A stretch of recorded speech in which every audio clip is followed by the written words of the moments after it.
Shalom generasi muda yang hebat.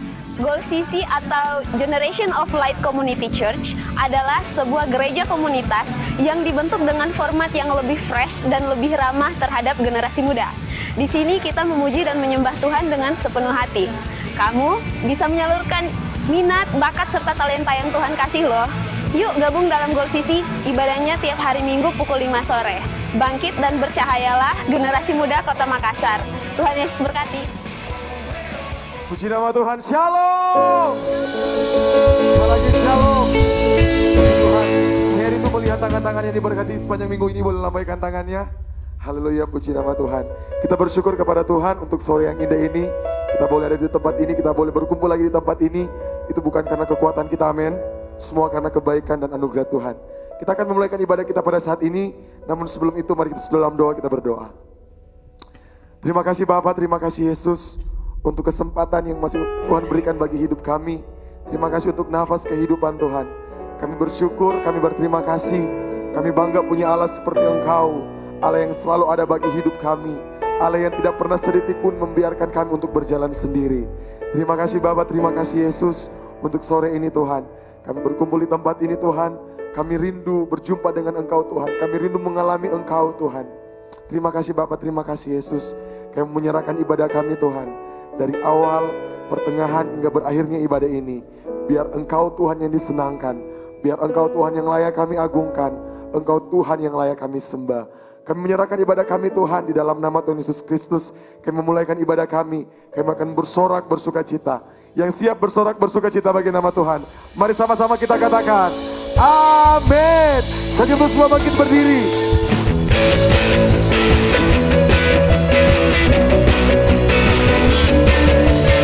Semoga kasih Tuhan kita selalu nyata bagi hidup kita. Kasih setiamu nyata bagiku. Hikmat kebajikan bersedia bagiku. Selama sanggup limpahkan segalanya. Dan anugerahnya sangat besar bagiku. Aku diberkati, aku dilimpahi, karena Allah sanggup untuk menyediakan. Aku diberkati, aku dilimpahi, atas sempurna anugerah Tuhan bagiku.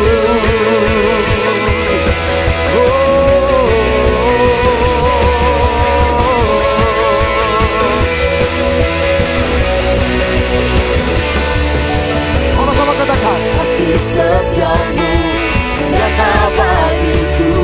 Hikmat kebajikan bersedia bagiku. Sebab sanggup limpahkan segalanya. Anugerahnya sangat besar bagiku. Sama-sama katakan. Aku diberkati, aku dilimpahi, karena Allah sanggup. Katakan. Untuk menyediakan. Aku diberkati, aku dilimpahi, atas sempurna anugerah Tuhan bagiku. Oh, Tuhan yang memberkati hidup kami.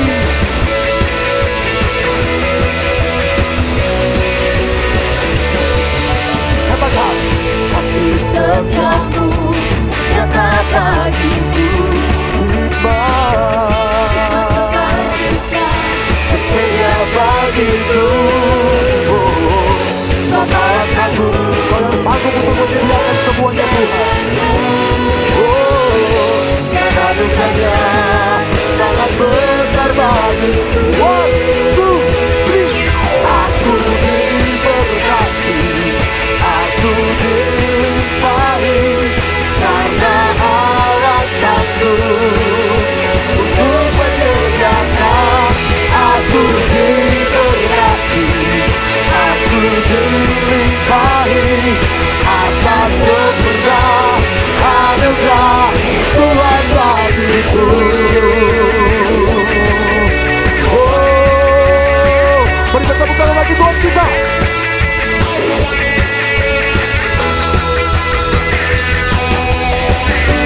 Yakini bahwa Tuhan memberkati saudara-saudara untuk menyediakan. Aku diberkati, aku dilimpahi.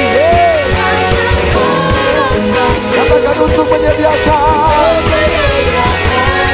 Aku diberkati, aku dilimpahi. Atas sempurna anugerah Tuhan bagiku. Sekali lagi katakan. Aku diberkati, aku dilimpahi karena Allah untuk menyediakan.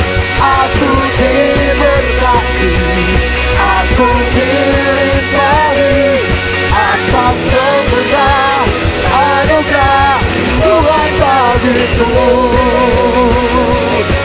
Oh sempurna Kau Tuhan.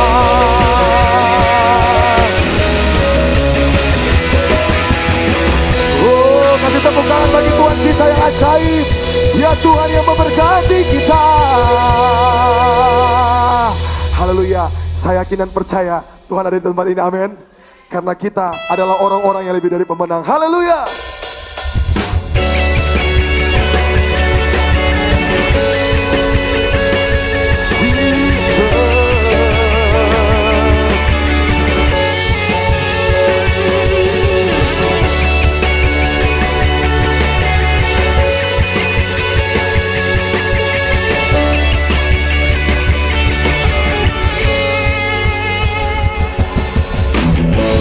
Saatnya kami berkumpul bersatu. Katakan. Garis nafsuku dan rasa berdiri di hadapan nama Anak Domba. Satu suara menyatakan semuanya siap. Keselamatan bagi Allah yang duduk dan berkata. Kami naikkan pada Anak Domba. Pujian dan kekuatan, hormat dan kekuasaan, kemuliaan bagi Dia selamanya.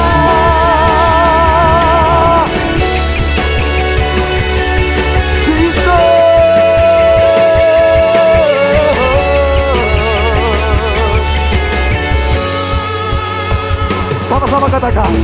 Tiba saatnya kami berkumpul bersama. Garis nafsuku dan bangsa berdiri di hadapan nama Anak. Katakan. Satu suara menyatakan. Sama-sama katakan. Keselamatan bagi Allah yang duduk dan berkata. Kami naikkan pada Anak Domba. Pujian dan kekuatan, hormat dan kekuasaan, kemuliaan bagi Dia selamanya.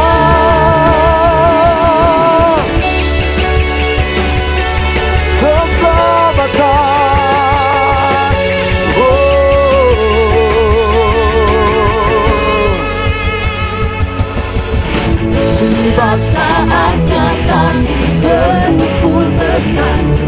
Katakan dari nafsuku dan bangsa berdiri di hadapan nama Anak Domba. Katakan. Satu suara menyatakan. Oh keselamatan bagi Allah yang duduk dan berkata. Kami naikkan pada Anak Domba. Pujian dan kekuatan,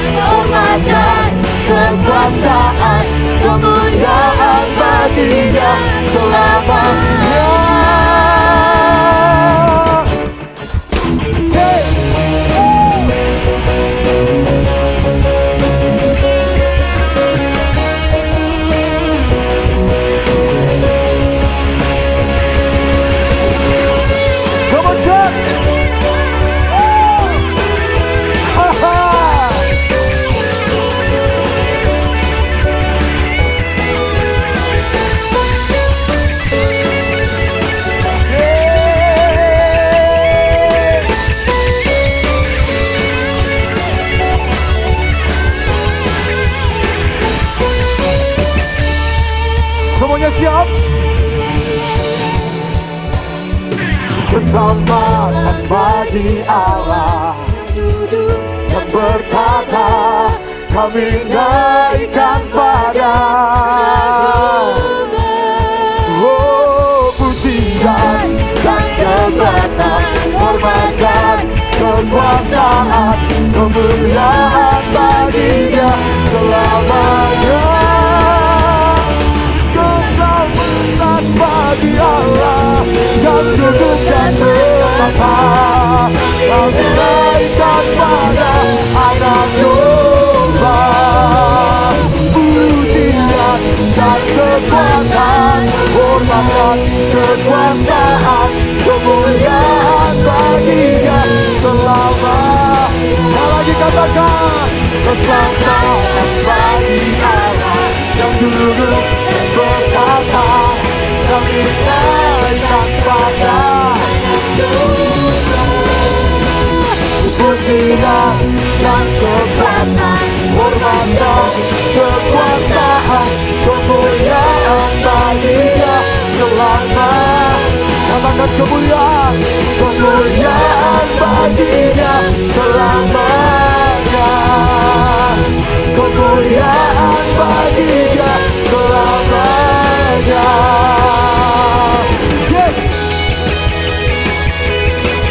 Segala kemuliaan bagi-Mu Tuhan. Haleluya. Kau yang layak kami tinggikan Tuhan. Haleluya. Silakan duduk jemaat Tuhan.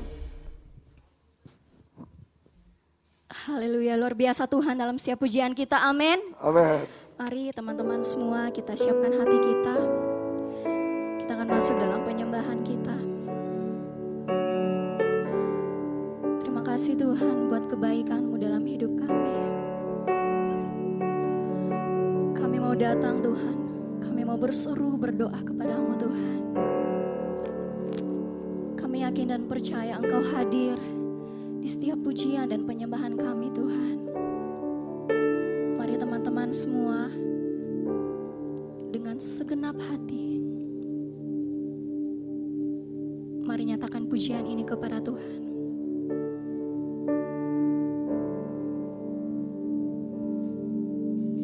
Tuhan hadir di bait kudus-Nya saat umat mencari wajah-Nya, berseru, berdoa, bersujud menyembah dan menikmati kehadiran-Nya. Tuhan mau dekat dengan umat-Nya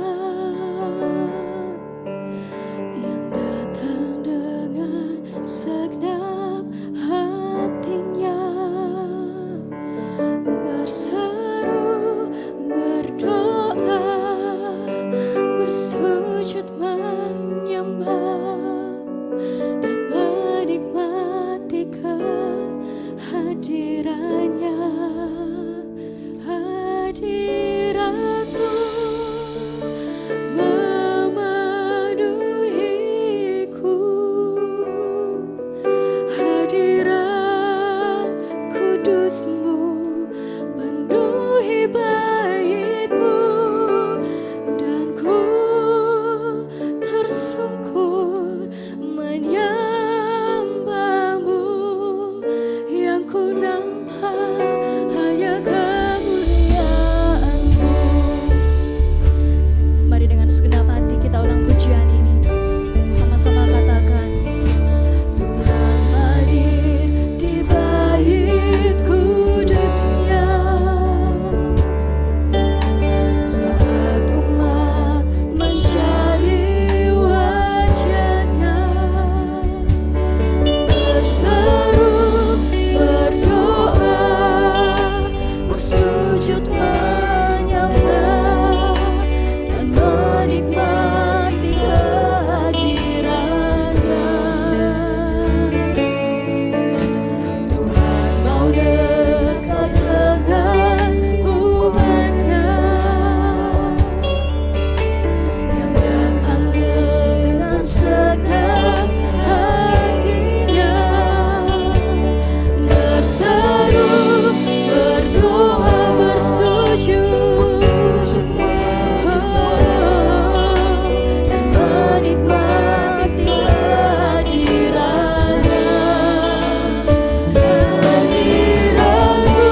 memenuhi baitmu, dan ku tersungkur menyembahmu. Yang ku nampak hanya kemuliaan-Mu. Saya undang teman-teman semua untuk bangkit berdiri. Mari katakan, Tuhan hadir di bait kudus-Nya. Tuhan hadir di bait kudus-Nya. Saat umat mencari wajah-Nya, berseru, berdoa, bersujud menyembah, dan menikmati kehadirannya. Tuhan mau dekat-dekat. Ini kami Tuhan, yang datang dengan segenap hatinya, berseru, berdoa, bersujud menyembah, dan menikmati kehadirannya. Hadirat-Mu,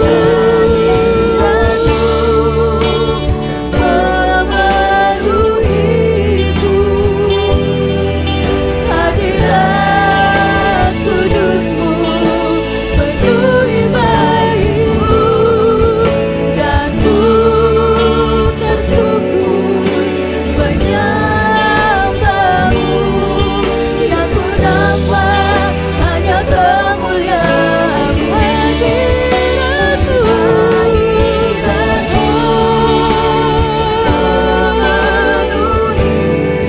hadirat kudus-Mu Tuhan, penuhi baitmu, dan ku tersungkur menyembahmu. Yang ku nampak hanya kemuliaan-Mu. Mari angkat kedua tanganmu, katakan, hadirat-Mu Tuhan. Hadirat-Mu memenuhiku. Hadirat kudus-Mu penuhi baitmu, dan ku menyembahmu. Yang ku nampak hanya kemuliaan-Mu. Hadirat-Mu. Jangan perlahan katakan, hadirat-Mu Tuhan. Hadirat kudus, amin Tuhan, penuhi baitmu, dan ku tersungkur menyembahmu. Yang ku dapat hanya kemuliaan-Mu. Hadirat-Mu, ini setiap hati kami Tuhan, ini setiap tangan kami Tuhan. Hadirat kudus-Mu penuhi baitmu, dan ku tersungkur menyembahmu. Yang ku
semua. Mari kita bersyukur buat nafas hidup yang masih Tuhan beri sampai saat ini. Mari kita bersyukur buat orang-orang terkasih yang Tuhan masih beri sehat, masih beri kuat sampai saat ini.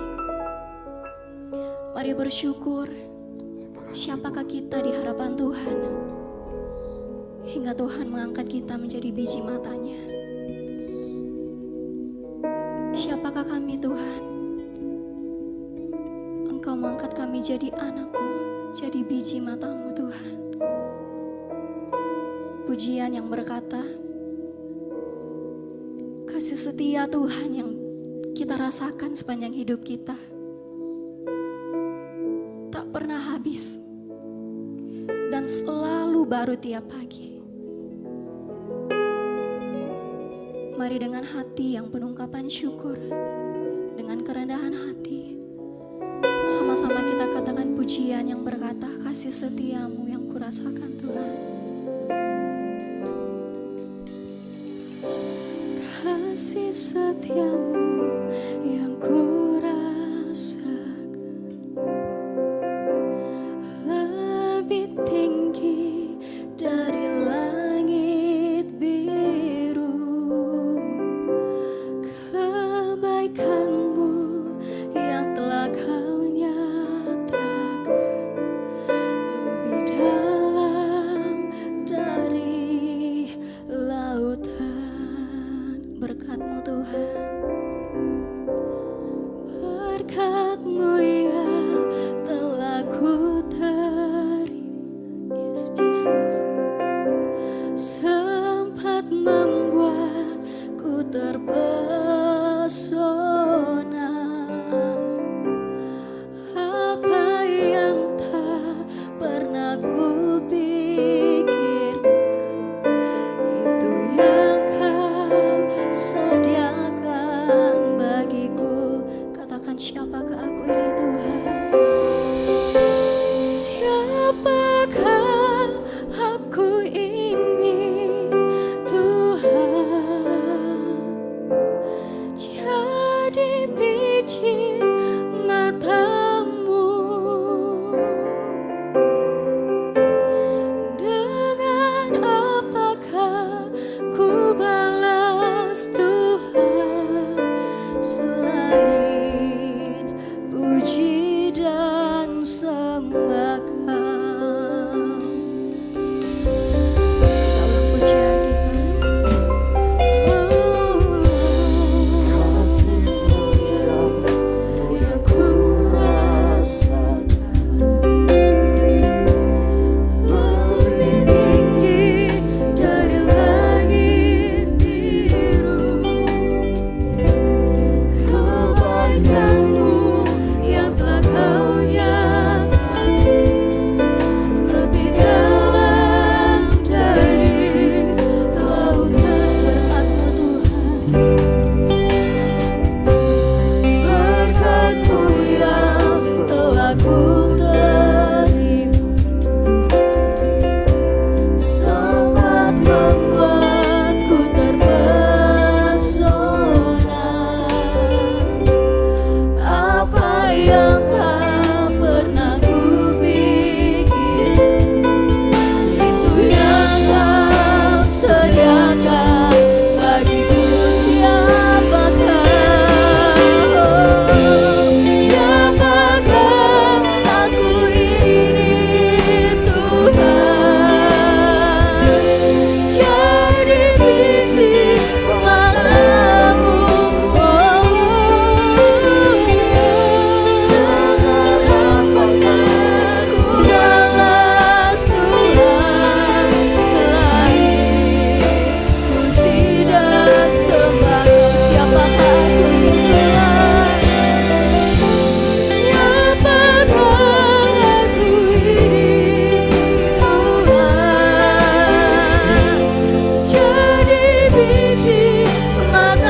melihat diri kami. Kami adalah orang-orang yang tidak layak. Kami adalah orang-orang berdosa. Kami adalah orang-orang yang seharusnya terbuang. Tetapi Tuhan, ketika Engkau melihat kami, Engkau tidak menganggap kami sebagai sampah. Engkau tidak membuang dan mengusir kami. Justru karunia-Mu, anugerah-Mu datang. Dan pada hari ini Bapa, kami membuka hati pikiran kami. Kami mau menyambut berkat firman Tuhan. Kami siap diubahkan, kami siap ditransformasi supaya setiap kami yang datang tidak datang sia-sia, mendengar dan diubahkan. Kami siap untuk menyambut firman. Allah Roh Kudus berkarya. Allah Roh Kudus buka hati kami. Kami berdoa jauhkan segala hal-hal yang mengganggu konsentrasi kami. Biarlah waktu ini menjadi waktu yang kami khususkan untuk Tuhan. Kami berdoa dan menyerahkan dalam nama Yesus Kristus.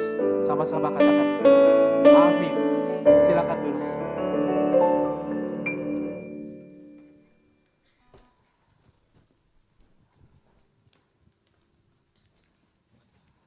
Shalom teman-teman sekalian.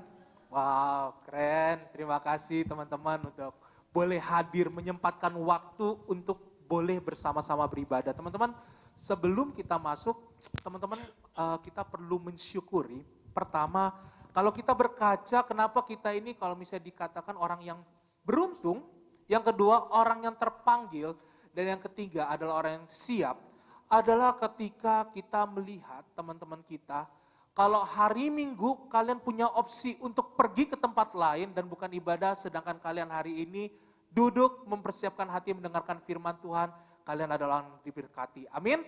Nah teman-teman sekalian, hari ini kita akan sama-sama diskusi dan akan belajar kebenaran firman Tuhan. Sebelum itu mari kita buka dalam Efesus pasal yang ke-20 pasal yang 4 ayat yang ke-29. Efesus pasal 4 ayat yang ke-29. Yang udah ketemu boleh bilang yes. Oh berarti belum semua. Efesus 4 ayat 29. Yes? 1, 2, 3 yes? Oke. Teman-teman kita akan baca bersama-sama Efesus 4 ayat 29. 1, 2, 3. Janganlah ada perkataan kotor keluar dari mulutmu. Tetapi pakailah perkataan yang baik untuk membangun.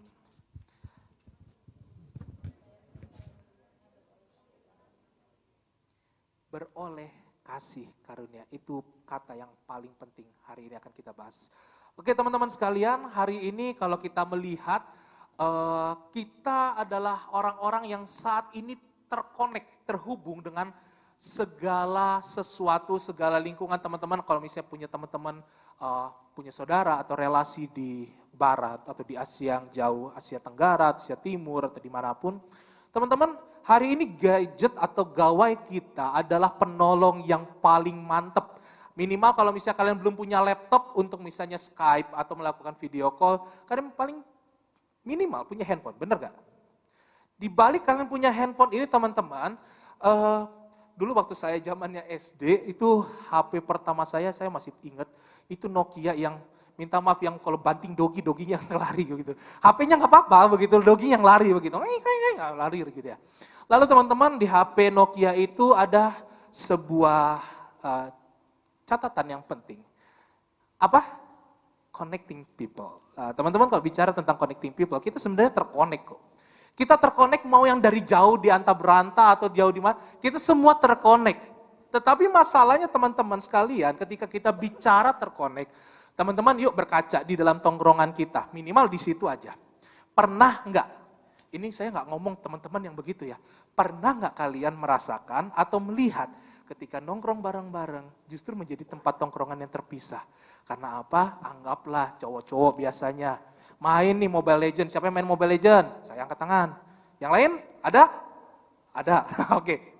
Teman-teman kalian main Mobile Legends. Ketika kalian main Mobile Legends, kan waktu main, kita urus sibuk dengan gawai kita sendiri, gadget kita sendiri, oke? Kita di tongkrongan yang sama, katakanlah di coffee shop kita ya. Di coffee shop itu duduklah 5 orang laki-laki ganteng, kemudian mereka ngobrol dengan dengan orang-orang lain, teman-temannya ketika lagi main ranked misalnya. Obrolannya adalah obrolan tentang game, kita terkoneksi, tetapi teman-teman sadari sederhananya, ketika yang jauh menjadi dekat, yang dekat menjadi jauh. Itu pertama. Lalu teman-teman sekalian, saya pernah beberapa kali ketika ngobrol atau berdiskusi dengan seseorang, saya menghindari ketika diskusi penting lewat chat atau WA atau Telegram atau Line atau apapun yang kalian pakai. Kenapa teman-teman? Ketika bicara pakai Telegram atau pakai chat, kadang tadi pagi udah dibahas, chat kita itu bisa multitafsir atau salah tafsir. Ketika kita bicaranya formal tetapi dianggap, ini orang marah lagi. Atau misalnya ketika kita bicara tentang sesuatu yang penting lewat WA, nggak tersampaikan makna pentingnya dari apa yang kamu sampaikan. Bukan kamu nggak serius, tetapi ingat ketika di dalam chat itu seperti kata-kata yang dingin. Lalu ketika kita baca, oh dia mungkin lagi santai. Padahal katakanlah, ini kalau misalnya, ini urusannya urgent banget. Dia udah chat, udah ping gitu. Tapi ketika baca, kita melihat sesuatu yang kita baca itu bahasa yang dingin. Dari hal itu, terkadang kita nggak terkonek dengan orang. Pikiran, perasaan kita nggak connect dengan orang yang lain. Anggaplah, ya udah kita ubah aja pakai telepon. Sejauh mana telepon bisa menggambarkan suasana hati orang itu. Ketika kita melihat langsung, kita lihat raut wajahnya, kita lihat gestur gerakan tubuhnya maksud saya. Kita lihat ekspresi wajahnya. Kita dengar secara langsung bagaimana dia bersuara, bagaimana dia bergetar katakan kata-katanya. Teman-teman, terkadang yang dekat oleh gawai itu jadi jauh. Apalagi kalau misalnya kita bicara tentang pribadi yang dikatakan, oh jauh di sana tentang Tuhan. Berapa banyak gawai kita atau gadget kita membuat kita justru terkonek dengan Tuhan. Teman-teman, supaya nggak tegang, coba saya mau lihat nanti siapa yang senyum, anggaplah begini. Ketika kalian di gereja, buka firman Tuhan lewat handphone, berapa banyak yang kalian betul-betul konsentrasi atau minimal airplane mode ketika ibadah? Ada? Siapa yang berani angkat tangan? Ada satu di belakang. Yang lainnya kemana? Teman-teman, inilah sebagai gambarannya kita ketika kita bicara tentang terkonek dengan orang lain. Terkadang ada hal-hal yang menjadi sebuah barrier atau menjadi batas atau bahkan menjadi jurang atau gap yang membuat kita terhubung dengan pribadi yang seharusnya setiap waktu, setiap saat terkonek. Teman-teman, kalau kita melihat Allah kita ini adalah Allah yang interaktif, Allah yang ngobrol dengan umatnya, Allah yang bercerita dengan ciptaannya. Tetapi teman-teman, ketika manusia jatuh di dalam dosa, interaksi kita dengan Allah itu putus. Akibatnya apa? Komunikasinya kita berantakan. Belum berantakannya dengan antara Adam dan Hawa, kita bicara ketika penciptaan. Tapi sampai hari ini, saya yakin tidak pernah di antara kita yang belum pernah merasakan namanya perselisihan. Semuanya pernah rasakan. Perselisihan karena salah bicara, perselisihan karena salah maksud, salah tanggap, dan lain sebagainya. Oleh karena itu teman-teman sekalian, kita perlu melihat ketika dalam tema ini, the client communication, bagaimana komunikasi yang beres, sekali lagi, yang beres di hadapan Tuhan. Saya bukan berbicara di hadapan manusia, karena di hadapan manusia relatif. Ada manusia yang karakternya, saya menggambarkan karakter saya sendiri. Dulu ketika saya masih kuliah, mungkin sampai sekarang ada beberapa hal. Ketika saya sedang berdiskusi dengan orang, saya udah, dia udah panjang lebar nih ngomong, oh begitu. Mungkin saya merasakan, oh saya perlu menimbang apa yang saya harus jawab. Tapi teman-teman sekalian, komunikasi yang benar, itu tidak mesti harus terlalu banyak berbicara, tidak mesti terlalu singkat berbicara. Oleh karena itu relatif di dalam kacamata manusia. Tapi dalam kacamata Tuhan ada satu standar. Yuk teman-teman, kita mulai di dalam diskusi kita mengenai bagaimana Allah berinteraksi. Boleh next. Teman-teman, kalau kita menyadari di dalam penciptaan, Allah itu bukan Allah yang pasif. Artinya tiba-tiba Allah ciptakan, oh langit dan bumi, oh ada tumbuhan, ada cakrawala, ada matahari, ada air, dan lain sebagainya. Tetapi teman-teman sekalian, kalau kita berkaca, pertama kali sebelum Allah memutuskan itu, Ia berkata, baiklah kita. Teman-teman, siapa yang tahu istilah Allah Tritunggal? Tritunggal? Wih, baru dengar ya? Wah, istilah baru ini, teologi baru ini, Tritunggal. Tritunggal adalah menggambarkan Allah Bapa, Allah Anak, dan Allah Roh Kudus. Itu Tritunggal. Saya tidak akan jelaskan panjang lebar, tetapi kita pakai Allah Tritunggal, Allah Bapa, Allah Anak, dan Allah Roh Kudus di dalam gambaran kita, the word of kita, we dalam bahasa Inggrisnya kalau pakai KJV. Teman-teman, kalau kita melihat Allah ketika menciptakan langit dan bumi, bahkan ketika menciptakan manusia, Allah berdiskusi di dalam pribadi Tritunggalnya. Allah tidak memutuskan sendiri. Oh, aku mau bikin langit dan bumi, nanti kamu urusannya nanti ya, tanaman, tumbuhan. Enggak. Mereka berdiskusi. Tetapi apakah berdiskusinya Allah sama seperti diskusinya kita? Katakan, minta maaf kalau misalnya teman-teman beranggapan seperti ini. Tuhan Yesus, kamu berpikir bagaimana manusia mau diciptakan. Allah Roh Kudus, gimana pendapatmu? Tidak. Tetapi ini menggambarkan persekutuan. Di dalam persekutuan ini, Allah ketika berpikir bagaimana, Allah ketika memutuskan menciptakan manusia, Allah tidak berpikir ya, Allah tidak berproses. Allah langsung menetapkan semuanya. Di dalam diskusinya, ketika Allah menetapkan, Ia menetapkan sebagai satu gambaran persekutuan. Lalu ketika Allah menciptakan, ketiganya bersekutu, bersepakat, dan ketiganya memberkati. Makanya ketika dijadikan langit dan bumi, kemudian ketika diciptakan kamu dan saya, ketika diciptakan nanti keturunan yang akan menjadi jodohmu. Amin. Nanti setiap penciptaan itu adalah bentuk dari relasi. Relasi yang dikomunikasikan. Jadi Allah kita bukan Allah yang pasif, teman-teman. Yang kedua, dengan ciptaan ya, kalau misalnya kita bergambar di dalam Kejadian, waktu Allah menampakkan dirinya kepada Musa, lalu Musa berkata kepada semak api yang tidak terbakar itu, "Siapakah engkau ya Allah?" Lalu dia berkata, "Aku adalah aku." Di situ terjadi komunikasi lagi. Allah kita enggak yang pasif. Lalu kalau misalnya kita bilang, oh Allah kita baru bicara di situ. Tidak, setiap kali Allah berfirman, berfirmanlah Allah kepada Musa, berfirmanlah Allah kepada Israel, berfirmanlah Allah kepada pencipta, berfirmanlah Allah. Lalu kalau kita melihat, oh Allah perjanjian lama hanya berfirman, betul. Di dalam dunia perjanjian baru, Allah dalam pribadi Tuhan Yesus, Ia langsung turun, hadir, berkomunikasi sebagai manusia. Yang sama mengambil rupa sebagai hamba. Diskusi, komunikasi. Jadi Allah kita bukan Allah yang pasif. Allah kita menyukai komunikasi, makanya ada doa. Teman-teman siapa yang masih berdoa? Masih berdoa? Oke, puji Tuhan. Tetapi teman-teman kalau kita bicara apakah doa itu yang harus di rumah kah? Yang berlutut atau misalnya harus tutup mata begitu. Kemudian semua orang diam. Enggak. Doa itu adalah sebuah gambaran bagaimana kamu berelasi. Even ketika kamu misalnya naik motor, saya naik motor ke sini, lalu tiba-tiba di jalan ada orang yang tiba-tiba rem mendadak lah, atau misalnya tiba-tiba nyala, dalam nama Yesus Tuhan tolong jaga saya. That's pray. Itu doa. Doamu gak harus ribet. Doamu gak harus panjang lebar, harus tunduk. Kamu lagi naik motor, kamu mau turunin motormu di tengah jalan, kemudian kamu berdoa berlutut tengah jalan, kan gak mungkin.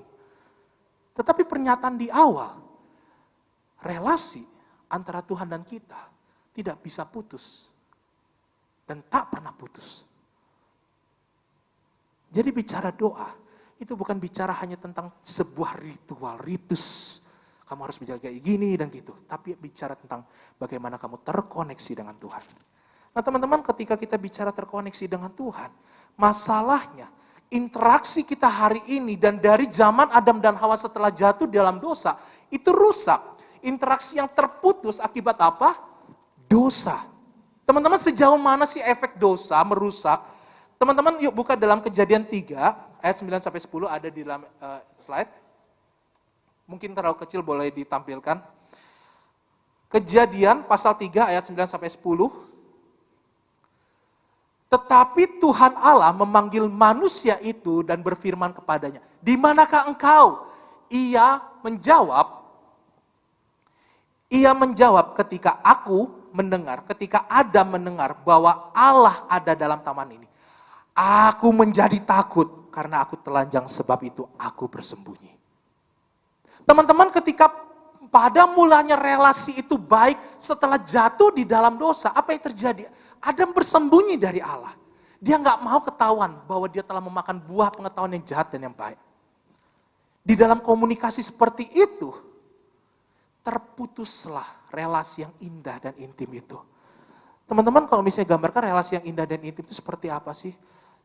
Ketika seseorang yang begitu mencintai pasangannya, lalu terluka. Tapi dia nggak mau pasangannya tahu bahwa dia sudah melukai. Dia berusaha membuat sebuah janji palsu atau bohong. Lalu gara-gara itu, perasaan itu, mulailah dia berkata, bersembunyi di balik semua cerita yang dibuat. Seperti itu gambarannya teman-teman. Dan pada akhirnya apa yang terjadi? Ketika mereka menjadi takut, aku menjadi takut, itu menggambarkan Adam dan Hawa. Ada satu hal yang rusak dalam kehidupan kita dari dulu sampai sekarang, yaitu bagaimana kita berkomunikasi. Teman-teman, siapa yang pakai kalung salib? Ada? Atau minimal pernah lihat salib? Itu di belakang ada salib. Ada dua arah, yang satu vertikal, yang satu horizontal. Ketika Adam Hawa jatuh di dalam dosa, keduanya rusak. Tahu dari mana keduanya rusak, Kak?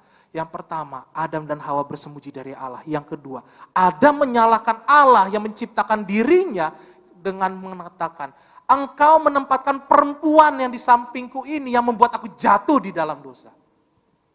Di dalam relasi seperti itu, teman-teman sekalian, rusak. Interaksinya rusak. Bayangkan kalau misalnya kamu kena blaming. Siapa yang main game kena blaming itu langsung marah kan. Makanya tutor dek, belajar. Kalau disuruh tutor, artinya apa? Belajar lagi, gak usah main bareng sama aku gitu. Itu emosi, udah tahu kepala 2, kepala 18-an tahun dibilang, dek, apa maksudmu gitu. Baru kita nggak tahu itu siapa orang. Mungkin di sana orang Indomaret atau orang mana yang kita nggak tahu. Lalu di dalam konteks seperti itu teman-teman, relasi kita rusak. Mulailah muncul caci maki, caci maki, caci maki. Adam menghina Hawa di hadapan Allah. Itu menyakitkan teman-teman. Oleh karena itu teman-teman, ada masalah yaitu dosa. Dosa kita itu harus dibereskan. Komunikasi kita perlu dipulihkan. Karena selama komunikasi nggak dipulihkan, kamu akan selalu berseteru dengan orang lain. Kamu akan selalu berseteru dengan Allah. Kamu akan selalu bertanya dan mengatakan, Allah engkau jahat karena pergumulan yang aku alami. Karena apa? Ketika Allah berkomunikasi, aku sedang merancangkan rancangan yang indah. Aku nggak ngerti komunikasinya Allah karena ada dosa. Lalu aku mulai mengasumsikan Allah jahat nih. Di dalam konteks seperti itu teman-teman, kita baru lihat, Allah kita tuh Allah yang jahat ya, Allah yang gak peduli. Aku lagi butuh ini, Tuhan gak sediakan. Teman-teman sekalian, oleh karena itu, kalau kita melihat Efesus 4 ayat 29, komunikasi seperti apa yang harus dipulihkan? Yang pertama adalah bicara bagaimana komunikasi saya dengan Tuhan. Teman-teman, saya tahu kamu lahir, kamu datang dari berbagai macam latar belakang keluarga. Kamu punya berbagai macam pertemanan. Tetapi sebelum kamu punya keluarga dan punya pertemanan, kamu punya Tuhan yang menjadikan kamu, amin. Tetapi relasi kita dengan Tuhan rusak. Artinya perlu dibereskan. Relasi kita dengan Tuhan adalah yang utama dan terutama. Gak ada yang lebih prioritas dari itu. Sekali lagi katakan, relasi harus dipulihkan. Bareng-bareng 1, 2, 3. Kalau relasi dipulihkan, maka kita bisa berkomunikasi yang baik, benar, dan memberkati. Poin yang pertama. Boleh ditampilkan poin yang pertama. Kamu harus bisa, kamu harus mampu memberkati orang lain. Tapi caranya gimana, saya masih bertanya-tanya. Sebelum kamu mampu diberkati, sebelum kamu bisa menjalankan perintah dan amanat untuk berkomunikasi yang baik, kita harus siap dibenarkan, diperbaiki melalui siapa? Pengorbanan Kristus. Kalau enggak gimana? You cannot do it. Gak bisa. Apapun yang kamu lakukan, apapun alasan yang mungkin kita katakan klise-klisenya kita, gak bisa. Alibi apapun gak bisa. Karena pada dasarnya kita berdosa, di dalam dosa kita ada ego. Ego kita harus diberi makan di dalam kedosaan kita itu. Kita selalu mau beri makan ego kita.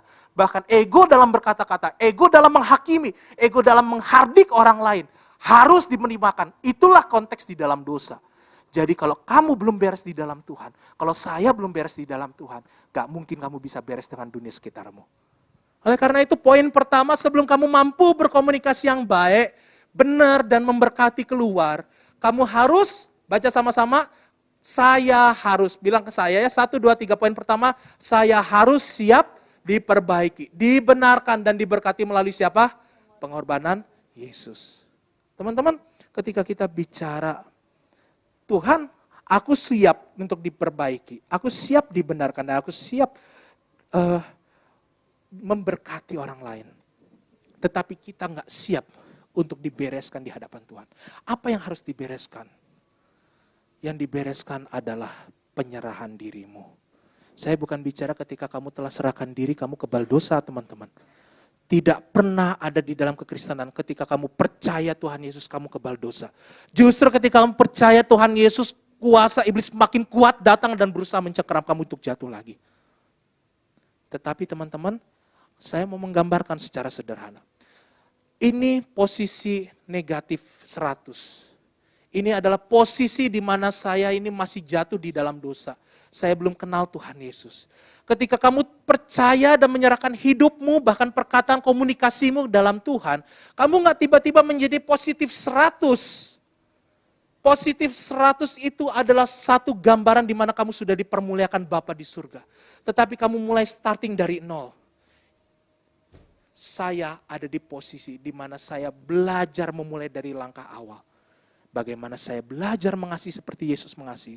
Bagaimana saya belajar berkomunikasi yang memberkati dan diberkati. Jadi teman-teman, ketika kamu percaya Tuhan Yesus, bukan 100% kamu jadi baik. Justru kamu baru memulai dalam titik nol.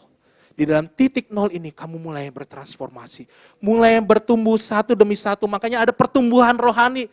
Kamu ketika percaya Tuhan Yesus, kamu gak jadi tiba-tiba pohon yang besar. Kamu malah menjadi sebuah tunas yang baru tumbuh keluar dari tanah. Itulah perjalanan komunikasi yang kita mau perbaiki.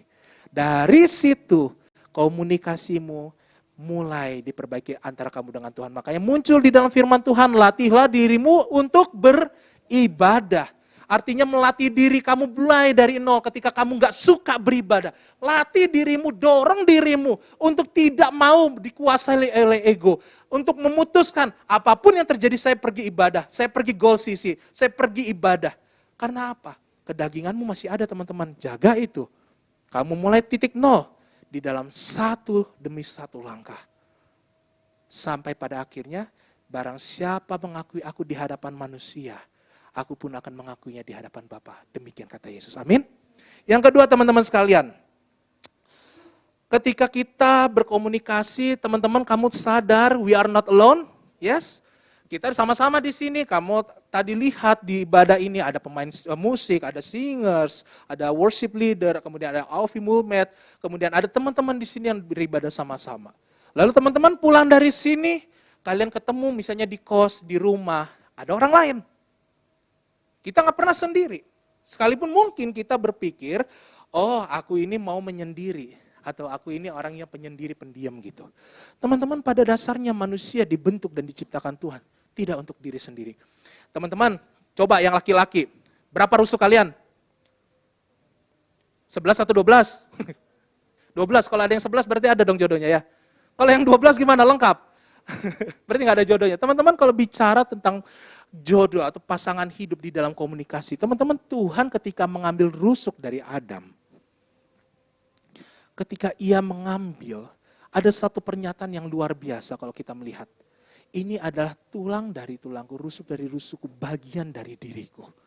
Ini gambaran yang kalau misalnya kita nanti lihat di dalam kitab Kejadian, Ulangan, kemudian kita lihat di dalam Korintus, Titus, adalah yang menggambarkan bagaimana pasangan adalah sesuatu yang begitu penting dan begitu kudus di hadapan Tuhan.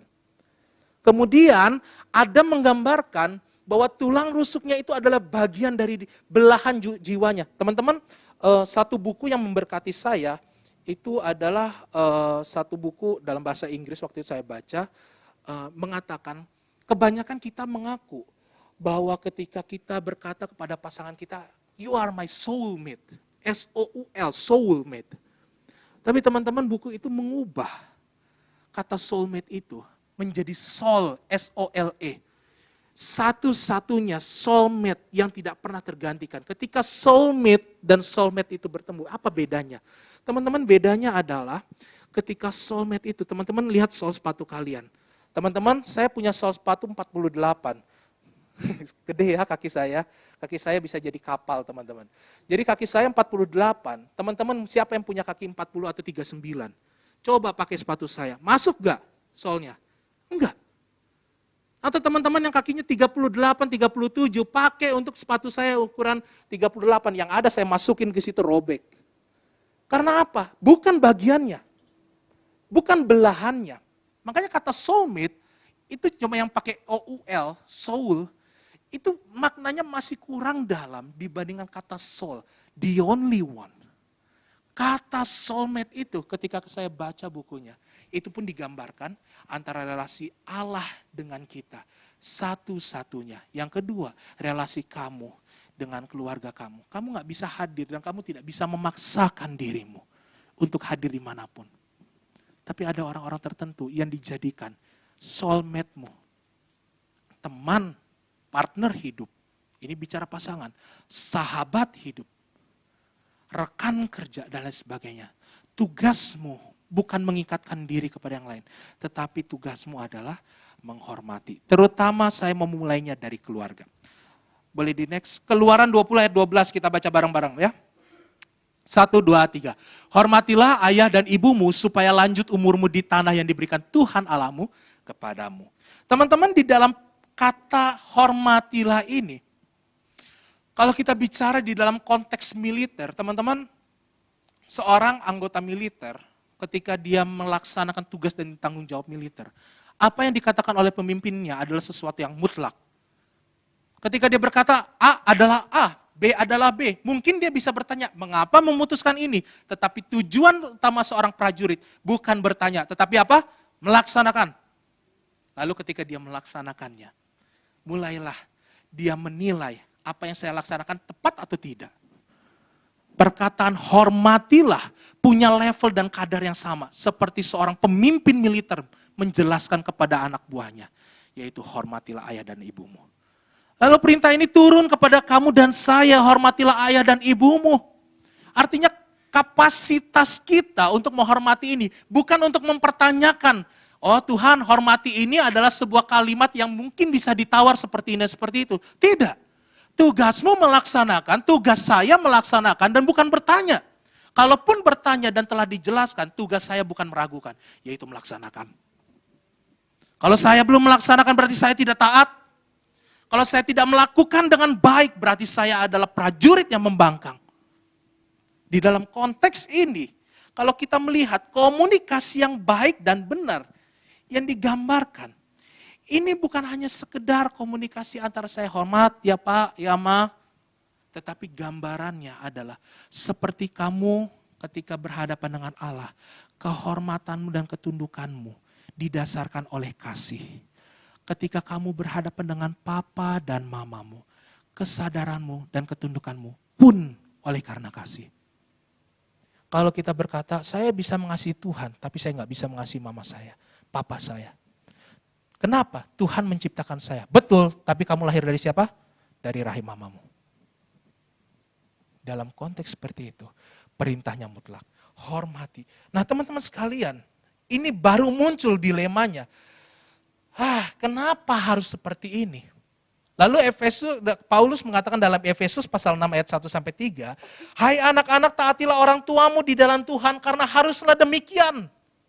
Hormatilah ayah dan ibumu, ini adalah suatu perintah yang penting. Seperti yang nyata dari janji ini supaya kamu berbahagia dan panjang umurmu di bumi. Tapi nggak ada penjelasan lebih dalam dan lebih luas dari perkataan haruslah demikian. Kasih papa mamamu. Kenapa? Ya itu perintahnya. Apakah Paulus lagi bercanda di sini seolah-olah dia nggak bisa menjelaskan padahal dia seorang teolog yang hebat? Bukan.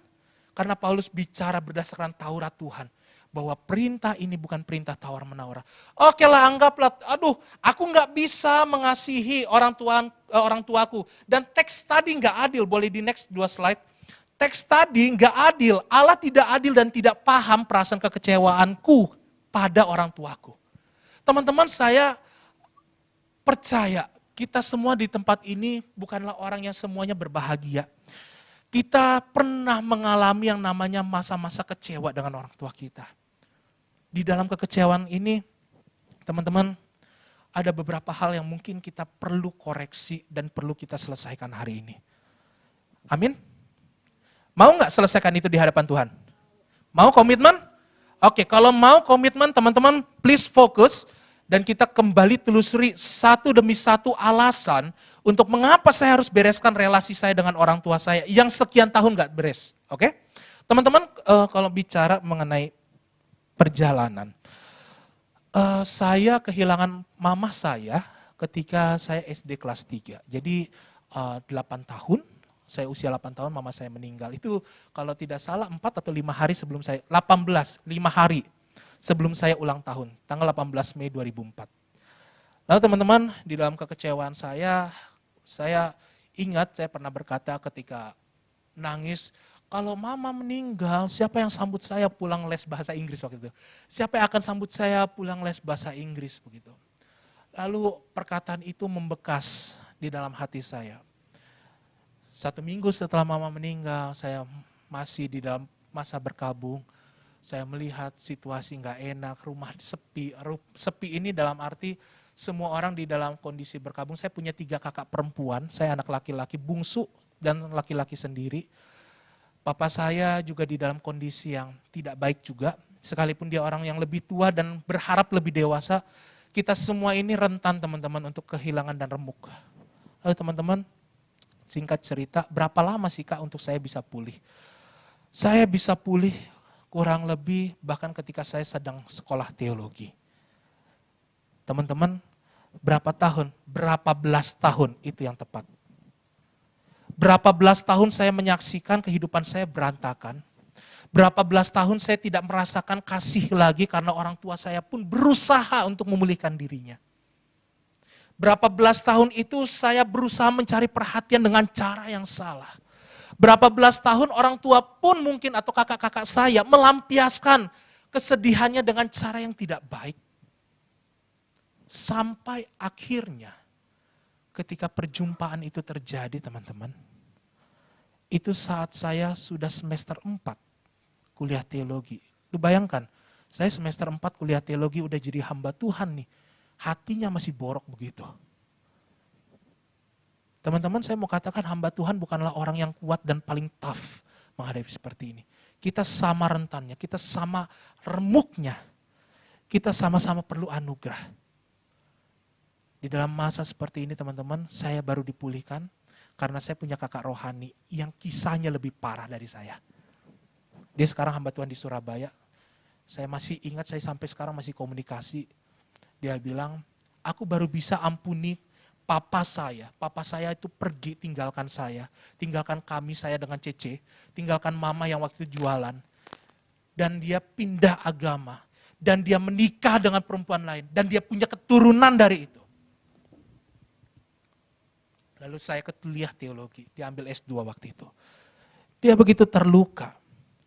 Lalu apa yang membuat dia lebih terluka lagi? Cece-nya rusak. Dia main sama laki-laki lain, hamil. Cece-nya berusaha gugurkan. Ketahuan sama dia. Dia bilang, kalau Cece mau gugurkan, karena gak punya papa, biar saya jadi papanya. Itu titik di mana dia bisa pulih. Teman-teman, kalau saya berkaca dan ingat cerita itu lagi. Saya hanya berkata, Tuhan, aku tuh tidak separah itu konteksnya. Dan dia sampai mengambil anak dari Cece-nya itu jadi anaknya dia. Teman-teman, di dalam konteks seperti itu, situasi seperti itu, saya menemukan, saya tidak bisa menghakimi Tuhan bahwa saya adalah orang yang paling susah di dunia ini. Saya tidak bisa membandingkan diri saya dengan Koko yang menjadi kakak rohani saya. Saya ini hanya kecil.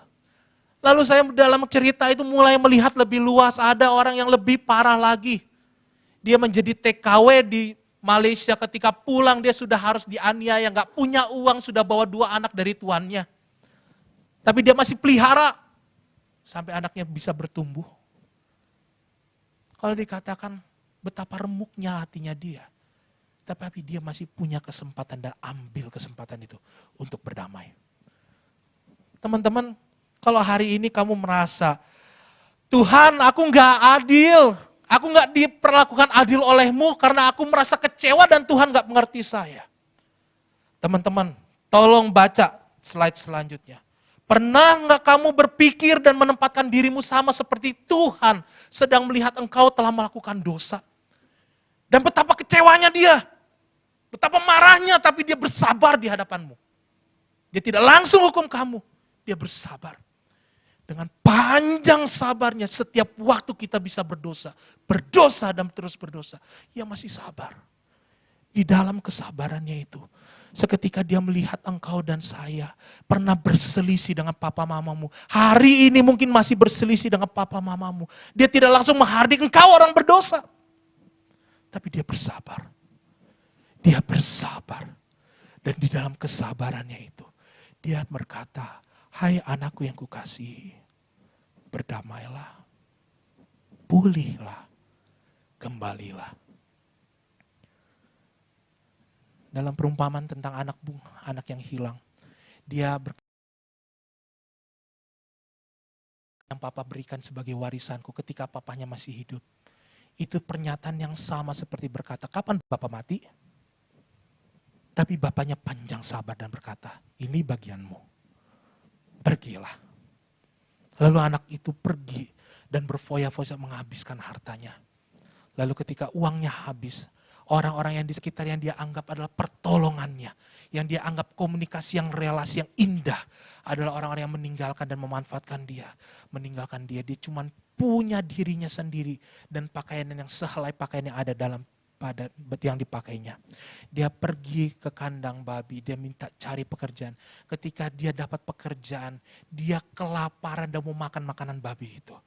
Tuhan yang mempekerjakan dia marah dan mengusir dia. Lalu dia datang dengan kerendahan hati, dengan pakaian yang kotor, compang-camping. Dia pulang ke rumah bapak yang dia katakan kapan bapak mati ketika ia minta warisan itu. Lalu bapaknya dari jauh dia sudah lihat bahwa si bungsu pulang. Dengan cepat dan bergegas bapaknya lari, mengejar dan mendapatkan dia. Lalu apa yang dia katakan? Anakku sudah pulang, potonglah lembu yang terbaik dan yang tambun itu. Kita akan berpesta. Begitu besar kasih Bapa, kasih Tuhan kita pada engkau dan saya. Mungkin kamu berkata dan bertanya, Tuhan aku gak dikasih orang tua saya. Mungkin saya lahir dari konteks keluarga yang berantakan, papa mama saya cerai. Mungkin saya datang dari koko dan cece saya, kakak adik saya, abang saya mungkin tidak mengasihi saya seperti yang saya inginkan.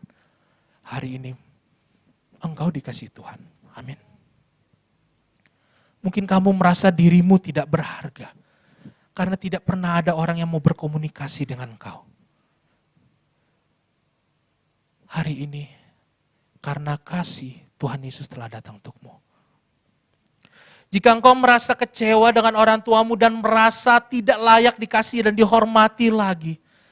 Dalam kemuliaan Tuhan, kamu harus tahu kamu gak dapat bagian. Kamu harus bereskan itu. Kamu harus lepas, kenapa? Ketika kamu menghakimi orang tuamu. Karena mereka tidak mengasihi seperti yang kamu mau dikasihi. Kamu sedang menghakimi di dalam dosa. Dengan apakah seorang yang berdosa menghakimi orang yang berdosa lain? Bukankah dia sama-sama jahat? Yang seharusnya sama-sama dihukum. Maka kita gak dapat bagian dalam kerajaan Tuhan. Maka kamu gak akan dapat bagian di dalam pengampunan. Kamu gak beres. Kita gak beres, saya gak beres. Makanya kita gak bisa mengasihi. Karena apa? Kita beri ego kita kesempatan untuk menghakimi. Apalagi menghakimi orang tua. Oleh karena itu teman-teman sekalian, bereskan. Karena sekali lagi teman-teman, yang paling indah yang kita alami ketika kita berjumpa dengan Tuhan Yesus bukanlah kerajaan surga. Sekali lagi perhatikan baik-baik perkataan ini. Yang paling indah ketika kita berjumpa dengan Tuhan Yesus itu bukan kerajaan surga. Kerajaan surga adalah sesuatu yang nanti pasti kita peroleh, tetapi bukan itu yang terindah. Yang terindah adalah relasimu. Ribuan tahun setelah Adam dan Hawa, sampai kamu hari ini, ketika kamu percaya dan menerima Tuhan Yesus, seketika itu juga relasimu pulih. Itu yang paling indah. Ketika kamu membaca firman Tuhan, kamu tidak membacanya lagi dengan sebuah perasaan praduga yang bahwa Allah jahat, Allah ini dan Allah itu. Ketika komunikasi dipulihkan, ketika kamu datang dan minta ampun telah menyalah pikirkan Tuhan, menyalah maksudkan Tuhan, kamu baru melihat terang Tuhan, saya baru melihat terang Tuhan. Oleh karena itu teman-teman sekalian, pulihkan, pulihkan, pulihkan. Yang ketiga, yang terakhir. Teman-teman sekalian, saya tahu sebagian besar dari kita semua adalah pemuda-pemudi. Kita anak-anak muda, punya semangat anak muda, punya kesempatan anak muda, mau explore kiri-kiran, pengen cari tahu kiri kanan. Tapi teman-teman sekalian, hari ini terlalu banyak upaya-upaya normalisasi. Kita bicara dalam perkataan, menormalisasi perkataan-perkataan yang buruk menjadi sebuah bagian, oh ini biasa kok, ini wajar kok. Teman-teman perhatikan, gosip, kata-kata merendahkan, caci maki, hujat, mungkin kalian gak sampaikan ke orang tua kalian, karena apa? Gak sopan, gak biasa orang Indonesia menghujat atau menghina orang tua. Tapi ketika kamu menghujat sesamamu, temanmu, saudaramu dengan perkataan-perkataan yang rendah, itu sama dengan upaya menyerang dan merendahkan Allah. Kenapa? Apa kaitannya dengan Allah? Saya kan serang dia, bukan serang Allah. Ketika Allah berkata, saya menjadikan manusia serupa dengan gambar dan rupa Allah.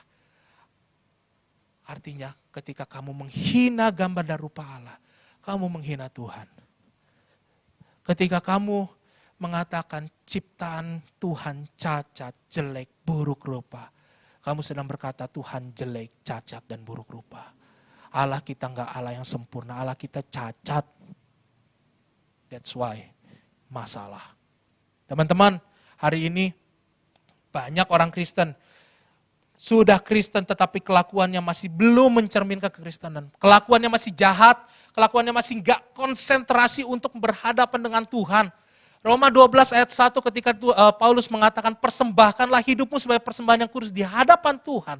Kata di hadapan Tuhan itu diterjemahkan dalam bahasa Yunani, koramdeo, artinya seperti saya sedang tampil di hadapan teman-teman sekalian. Kalian melihat saya secara langsung, berhadapan muka dengan muka. Kamu bisa lihat gestur saya, kamu bisa lihat perkataan saya, gerakan tubuh saya, ekspresi saya. Koramdeo itu digambarkan di dalam kehidupanmu, Allah sedang melihat kamu seperti itu di dalam keseharian kita.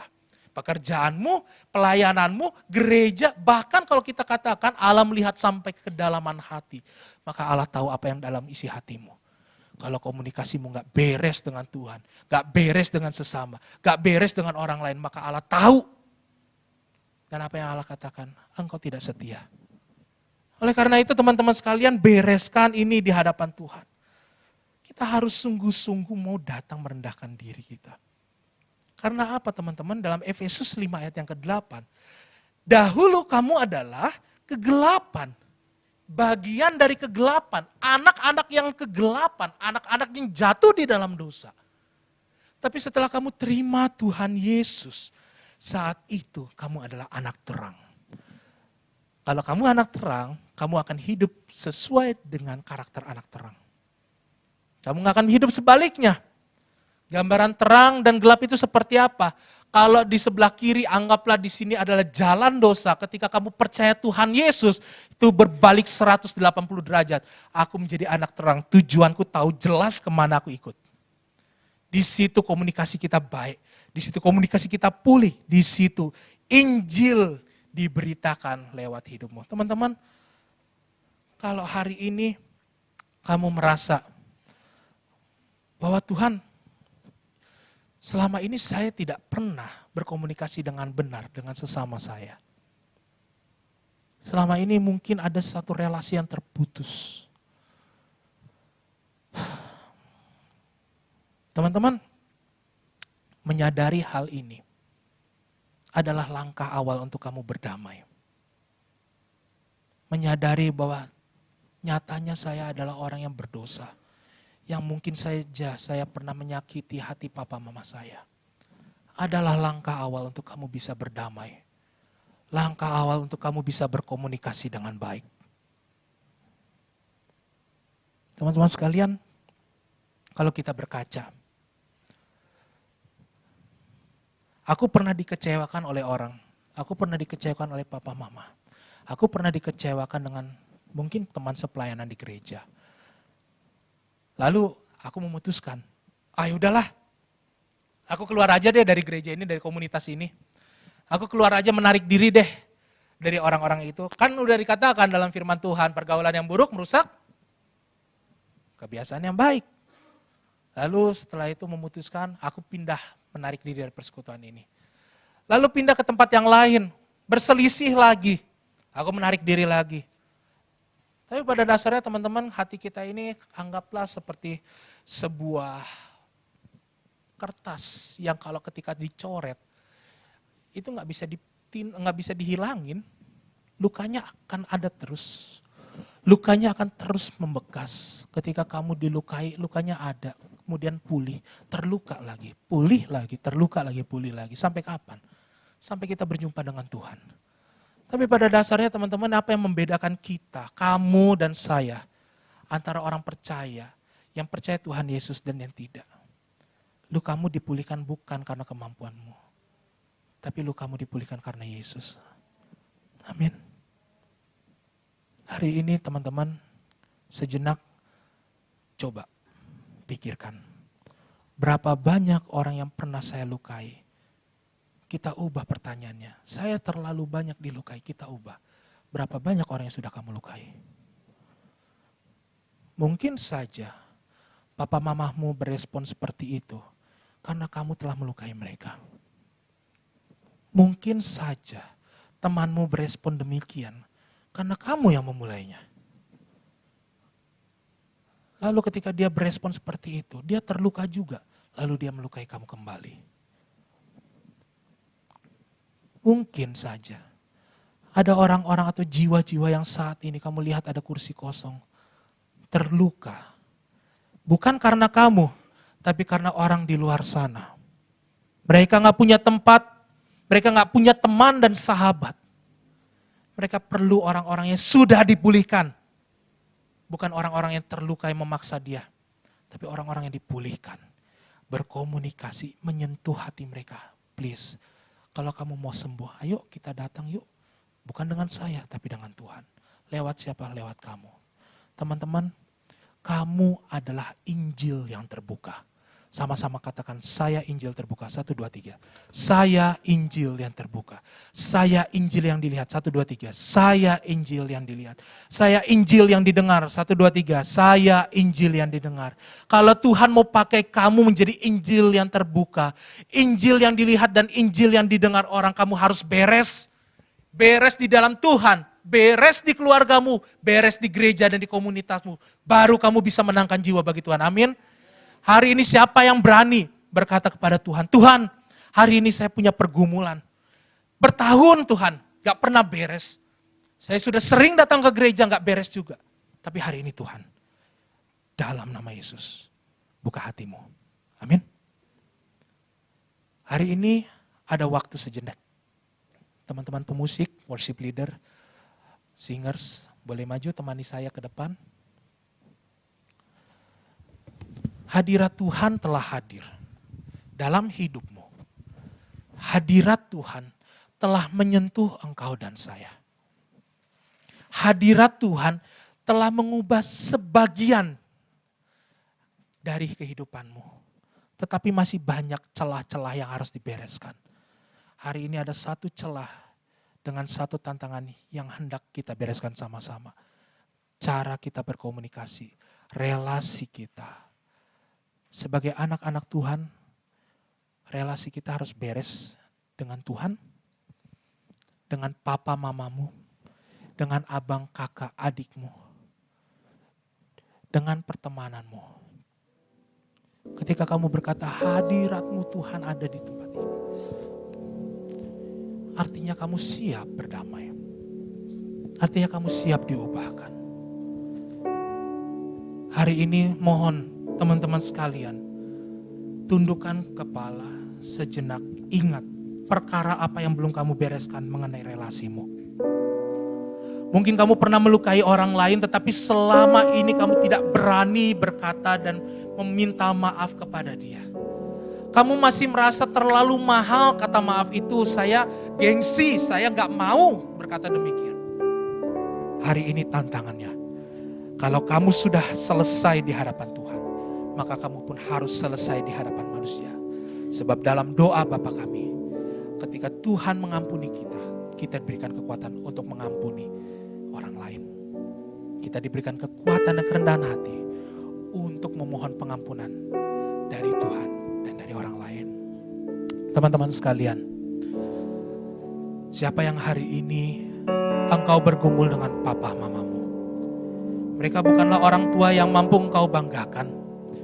Mereka bukanlah orang tua yang bisa kamu ceritakan kepada orang-orang lain. Mereka adalah orang tua yang mungkin, Tuhan, kenapa engkau tempatkan mereka yang begitu jahat atau begitu kejamnya melukai atau bahkan membanding-bandingkan saya dengan orang lain. Yang saya anaknya tetapi lebih bangga dengan orang lain.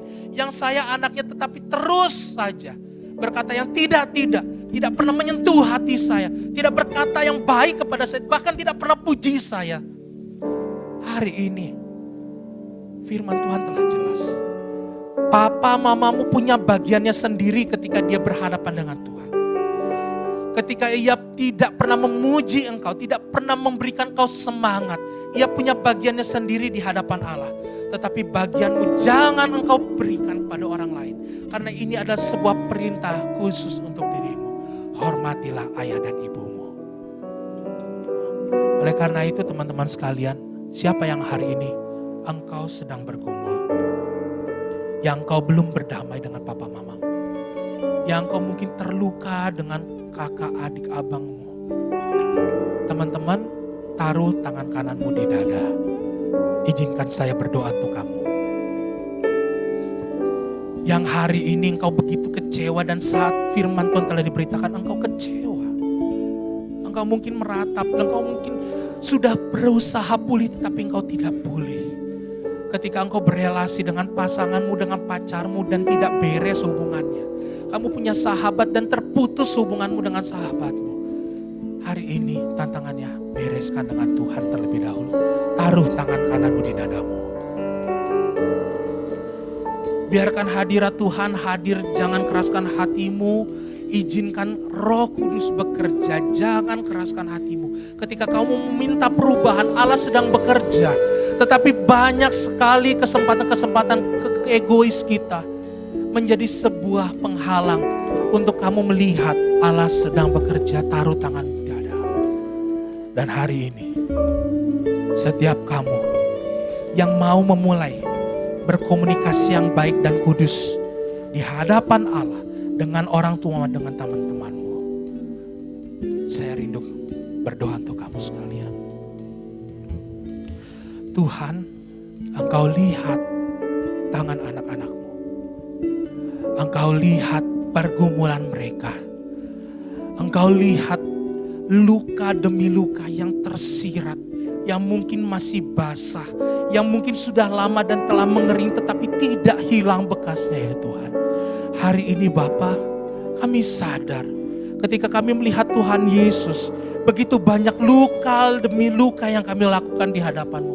Tetapi Engkau bersabar dan terus memberikan pengampunan pada kami. Engkau mengubahkan kami. Engkau menyucikan kami sekalipun Tuhan seringkali kami menarik diri kami jatuh. Kami mulai lagi tidak menghormati orang tua kami karena hilang momennya, hilang perasaannya, kecewa lagi. Hari ini Tuhan kami tidak mau bergerak karena satu momen saja. Hari ini kami mau melepas pengampunan. Dalam nama Yesus, satu kali pengampunan dilepaskan. Kami mau pulih. Sama-sama katakan kami mau pulih. Kami mau pulih. Kami mau pulih Tuhan. Engkau yang terluka, begitu lamanya Engkau terluka. Kami mau pulih, saya mau pulih. Jangan biarkan luka-luka lama ini terus membawa kami jatuh. Pelayanan kami jatuh. Hidup doa kami jatuh. Karena kami terus mengingat luka. Dalam nama Yesus, sebut dirimu, saya berdamai. Saya berdamai di hadapan Tuhan.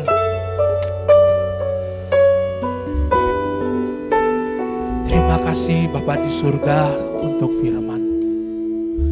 Terima kasih untuk momen doa ini. Terima kasih untuk sejenak kami boleh berdamai. Dan kami boleh mengakhiri setiap dendam kami. Ya Tuhan, adalah satu perkara yang besar. Tetapi Engkau bekerja. Engkau melawat kami. Engkau memperbaiki kami. Dan Engkau mentransformasi kami. Kami yang dulu adalah orang-orang yang terluka, hari ini pemberitaan firman Tuhan selesai, puji-pujian selesai. Kami tidak lagi mengingat-ingat dosa yang dilakukan orang terhadap kami. Kami lepas pengampunan dalam nama Yesus. Setiap orang boleh pulih, setiap orang boleh dimenangkan. Dan kami bukan menjadi orang-orang yang sakit hati, tapi kami dimenangkan. Oh, hadirat-Mu memenuhiku. Hadirat kudus-Mu penuhi baitku. Dan ku tersungkur menyembah-Mu. Yang ku tampak hanya kemuliaan-Mu. Hadirat-Mu memenuhiku. Terima kasih Tuhan. Kami tidak melihat lagi masa lalu. Kami pulih, kami menang. Kami adalah bait yang disucikan. Di dalam nama Yesus kami menang.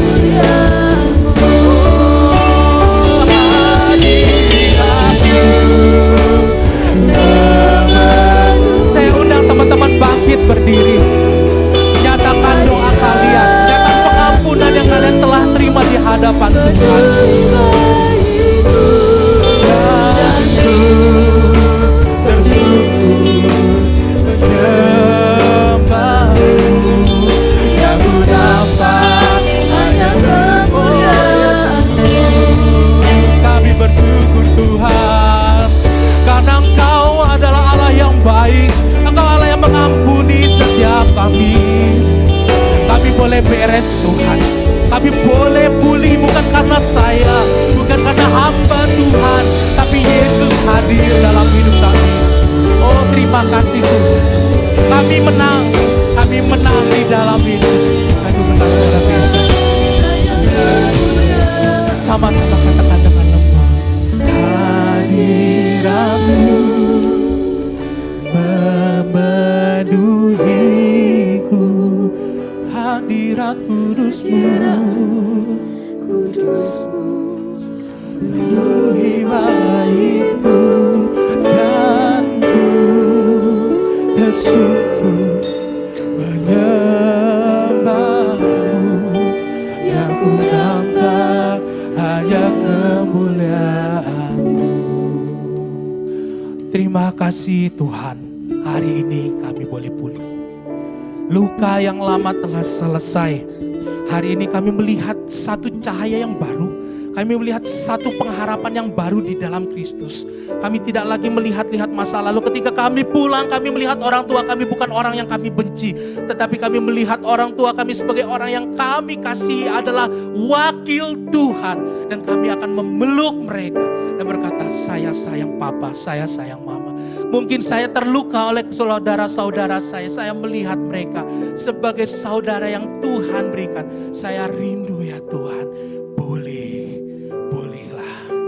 Karena hadirat Tuhan telah hadir dalam hidupmu. Engkaulah bait Allah yang suci. Engkau pribadi yang dimenangkan. Engkau pribadi-pribadi yang tidak lagi kalah oleh dosa. Jaga itu. Kekudusan Tuhan melingkupi setiap kita sekalian. Sekali lagi dengan lembut katakan, hadirat-Mu memenuhiku. Terima kasih Tuhan. Hadirat kudus-Mu penuhi baitku. Dan ku tersungkur menyembah-Mu. Yang ku nampak hanya kemuliaan-Mu.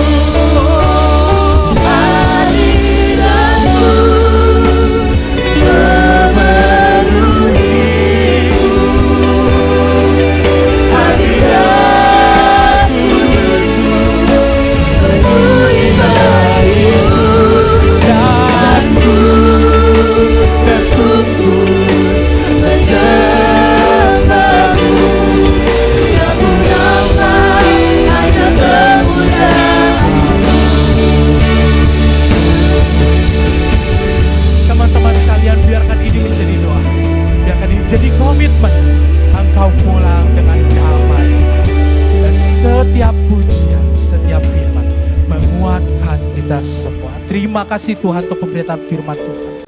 Terima kasih untuk setiap nyanyian dan pujian, komitmen kami. Kami tahu Engkau menghargai setiap komitmen kami. Kami tahu Engkau menghargai setiap doa kami. Dan kami tahu kami tidak lagi sama ketika kami datang tempat ini. Kami menang. Terpujilah ya Tuhan.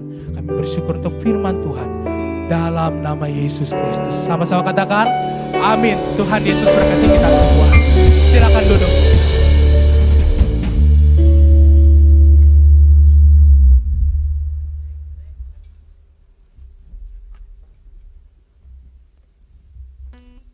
Puji nama Tuhan, saya yakin dan percaya kita semua diberkati Tuhan, amin. Yang diberkati Tuhan mulai lambaikan tangannya. Haleluya, puji Tuhan. Tiba saatnya kita akan memberikan persembahan kita.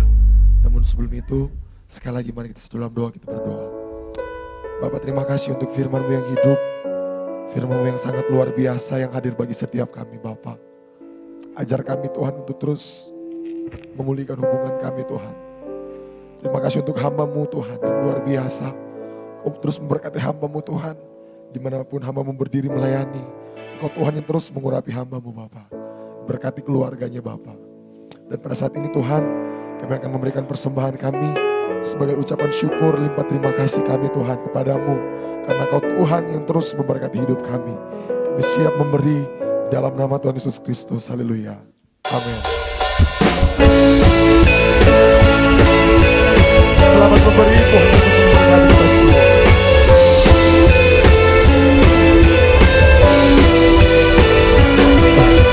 Tak terbayang kebesaran-Mu dan tak terbanding kekuatan-Mu Tuhan.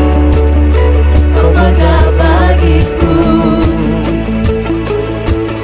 sukacita dan pengharapan telah Kuserahkan untuk rencana-Mu Tuhan. Kau Raja atasku.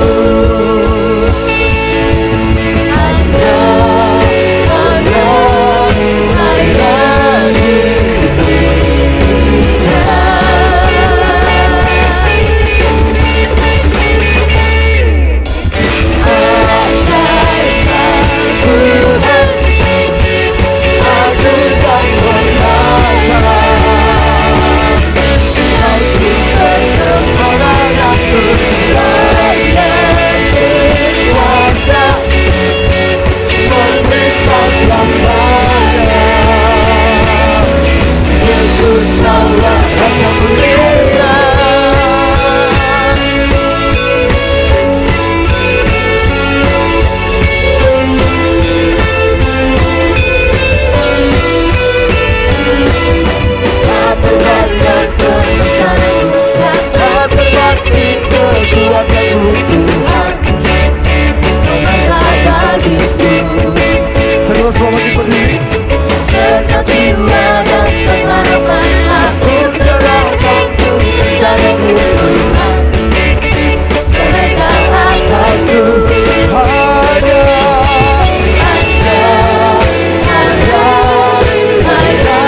bergempala jatuh Marilah berkuasa membebas selamanya.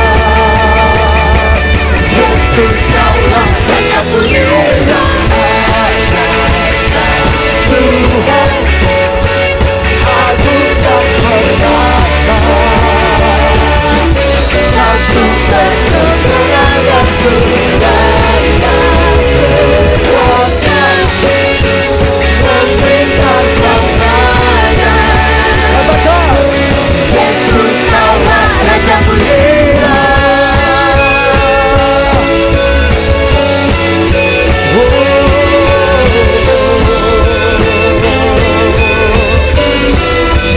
Raja Mulia.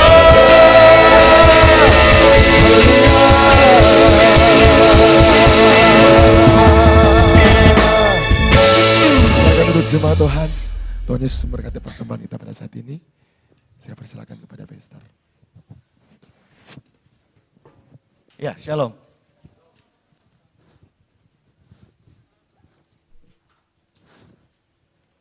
Ya, yang diberkati dengan pujian penyembahan, lambaikan tanganmu. Dengan firman Tuhan, beri tepuk tangan dulu buat tim pemuja dan penyembah. Yes, haleluya. Ya, pengumuman yang pertama, adik-adikku sekalian, tanggal 16 Juli ada seminar dan KKR. Ya, seminarnya jam 9 pagi, KKR-nya jam 7 malam. Nah, saya mau kita semua terlibat, baik di seminar maupun di KKR. Nanti kalau mau ikut isi linknya, untuk seminar atau KKR nanti tinggal diisi, mau seminar atau KKR atau dua-duanya boleh. Gitu ya. Kalau teman-teman adik-adikku sekalian, pokoknya hari Jumat free, ikut. Ya, karena ini Bu Rita Wahyu ini ngundangnya agak sedikit padat jadwalnya karena dia seorang pengajar, nanti buka acaranya di YouTube, dia terkenal di YouTube juga. Lalu kemudian kita juga nanti malamnya kita nanti akan memuji dan menyembah bersama Dev. Dev ini Undivided Worship, salah satu membernya di sana, kita undang ke sini, dia orang Makassar juga. Gitu ya, jadi kita akan sama-sama memuji dan menyembah Tuhan. Pastikan semua datang. Yang setuju katakan amin. Yes, gitu ya. Ajak teman-temannya, itu yang paling penting.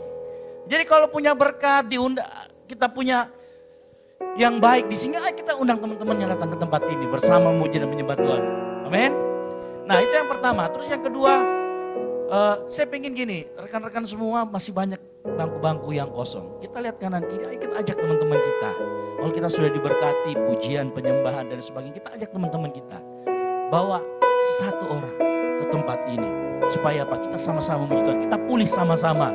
Kita memuji Tuhan sama-sama. Yang setuju katakan amin. Yes, begitu. Nah berikutnya, ini sekalian ya. Yang berulang tahun sepanjang bulan Juni. Nah minggu lalu lupa. Yang berulang tahun sepanjang bulan Juni dari tanggal 1 Juni sampai tanggal 30 Juni silakan maju ke depan. Kita akan doakan dan menerima souvenir dari gereja. Kecuali yang sudah pagi ya. Sudah didoakan. Gitu. Ayo maju ke depan, maju, yes. Geren, siapa lagi? Gita, Silo jadi sih. Siapa lagi? Ayo maju ke depan. Kita akan doakan sama-sama. Nah, dari tadi saya mau bilang Evelyn, cuman kalau kamu belum maju saya nggak panggil. Nah, oh banyak, Yuan juga. Oh Pero juga? Enggak? Ada lagi? Ada lagi? Sandi ulang tahun? Oh, enggak. Oke. Adik-adikku sekalian, kita arahkan tangan kita sambil angkat tangan kita arahkan ke teman-teman kita. Kita berdoa bersama-sama yuk. Tuhan, kami mengucap syukur buat rekan-rekan kami yang kau tambahkan usianya 1 tahun lagi. Untuk dapat melayani Engkau, untuk dapat terus memuliakan nama-Mu. Tuhan, hamba-Mu berdoa, pakai lebih dan lebih lagi di dalam nama Tuhan Yesus Kristus. Di dalam nama Tuhan Yesus Kristus, pakai lebih dalam kehidupan mereka, dalam segala aktivitas mereka. Di dalam nama Tuhan Yesus Kristus. Kau berkati segala aktivitasnya, apapun yang mereka lakukan akan dibuatnya berhasil. Engkau terus akan menjadi kepala dan bukan menjadi ekor. Engkau akan dipakai Tuhan lebih dan lebih lagi. Mari kau yang sama-sama percaya teman-teman mau akan dipakai Tuhan. Kita katakan amin. Umur panjang di tangan kanan, di tangan kirinya kekayaan dan kehormatan sampai selamanya.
Tuhan Yesus memberkati.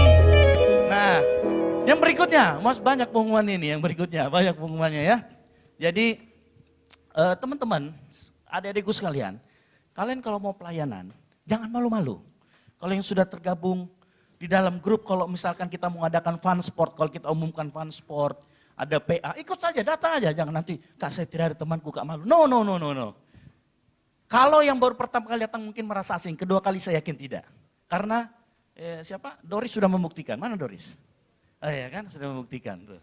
Doris sudah membuktikan, pertama kali datang gitu. Gitu ya. Jadi jangan malu-malu, gabung aja. Kita ini komunitas, dan kalau ketemu sama orang yang jutek-jutek, misalkan kayak Vero nih, mukanya jutek aja, tapi kelakuannya ini enggak, orangnya aslinya enggak, mukanya aja sedikit gitu ya. Dia enggak jutek gitu ya. Kali ini Vero yang paling baik lah gitu ya, baru kelihatan selama 3 tahun, 3 minggu ya menghilang. Gitu. Nah nanti yang mau pelayanan ngomong, Kak saya mau rindu mau pelayanan. Pelayanan apa? Ini yang kemarin sudah daftar di link, ya nanti kita munculkan lagi linknya, silakan daftar yang mau pelayanan apa, singers, WL, pemain gitar, ini main pemain gitar nih. Ayo kita semua pelan-pelan yang mau menari, kemarin sudah ada yang latihan, itu sangat baik. Ya, pakai masa muda kita. Jadi kalau ada orang tulis apa di statusnya, pelayanan masih muda kok pelayanan, kok nggak nikmati hidup. Justru kita menikmati hidup dengan kita pelayanan untuk Tuhan, amin. Yes, kalau gitu jangan ragu-ragu, kita mulai pelayanan, amin. Nah itu saja pengumuman dari saya. Nanti setelah ini jangan langsung pulang, kita fellowship dulu sebentar di bawah ya.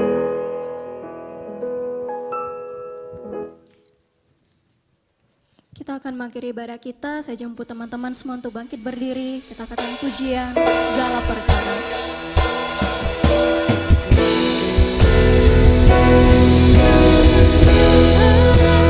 Dapat bertanggung di dalam Dia yang memberi kekuatan. Tuhan Yesus penolong dan sahabat.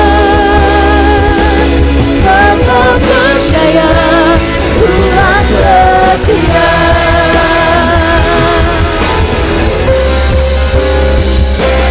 Dalam perkara dapat bertanggung di dalam Dia memberi kekuatan. Tuhan Yesus penolong dan sahabat. Tetap percaya Tuhan setia. Sekali lagi katakan segala perkara. Amin Tuhan. Dapat bertanggung di dalam Dia yang memberi kekuatan. Katakan Tuhan Yesus, Tuhan Yesus penolong dan sahabat, tetap percaya. tetap percaya Tuhan setia. Tetap percaya.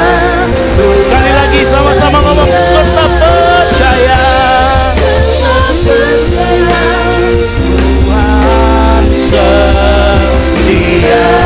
Haleluya, tepuk tangan yang meriah buat Tuhan Allah kita. Yes.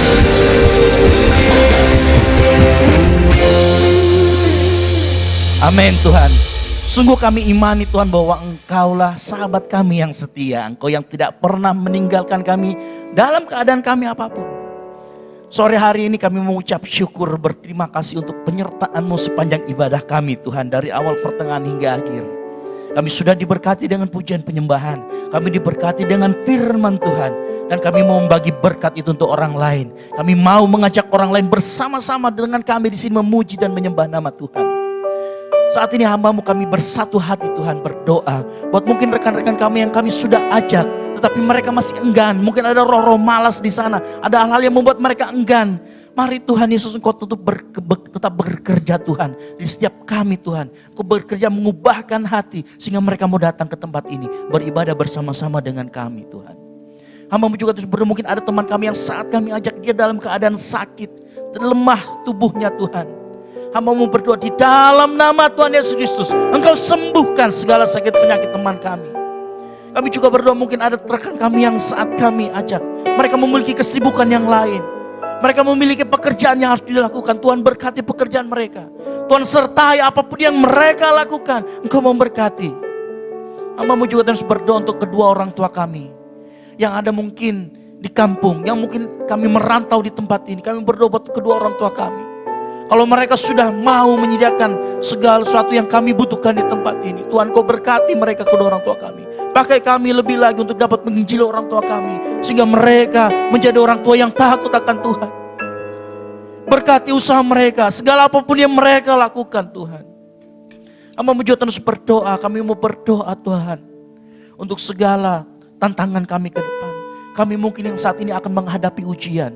Kami yang saat ini mungkin sedang ada sakit penyakit dalam tubuh kami.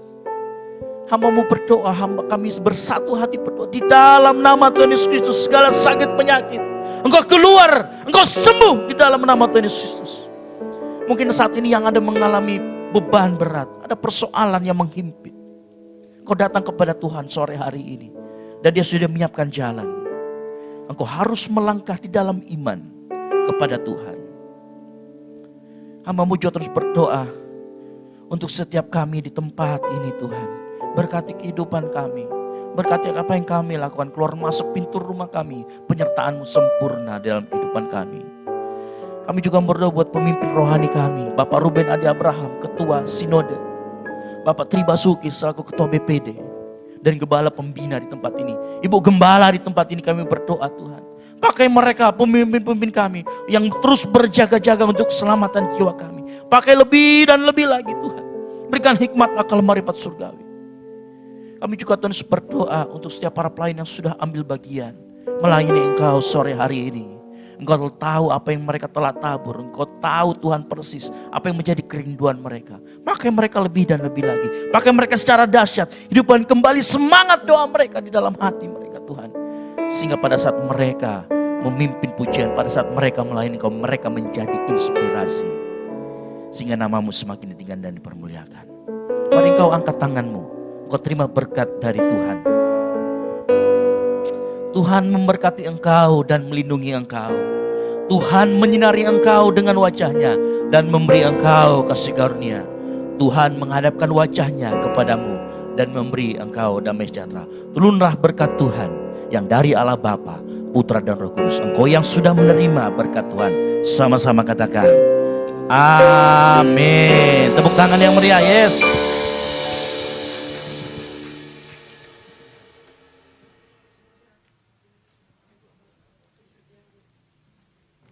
Mari kita bersatu sejenak.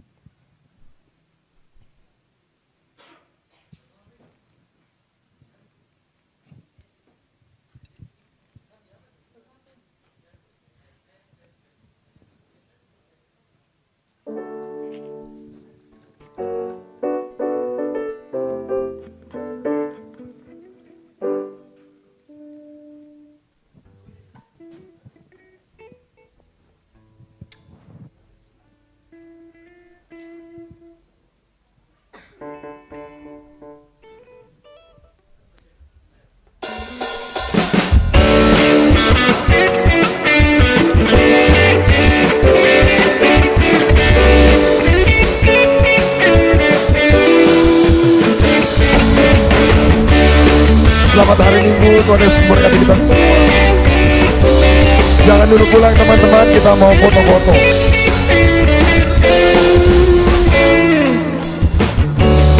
Tuhan yang mulia turun ke dunia untuk tebus segala dosa. Kau beri keselamatan, beri kesempatan, kasih-Mu mengubahkan. Jika ku akui semua dosaku, maka Kau adalah setia dan adil. Aku ampuni dan sucikan dari segala yang jahat.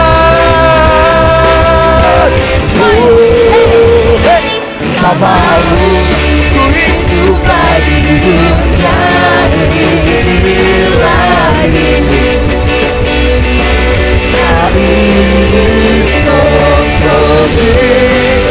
tak ingin lakukan hal yang dapat dukakan hatimu. Teman-teman, kita foto-foto. Ayo maju.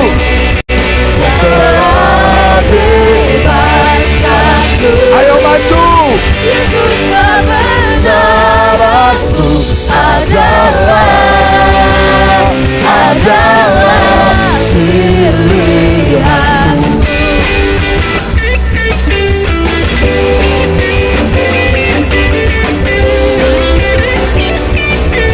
Ayo teman-teman, kita maju ke depan, kita foto.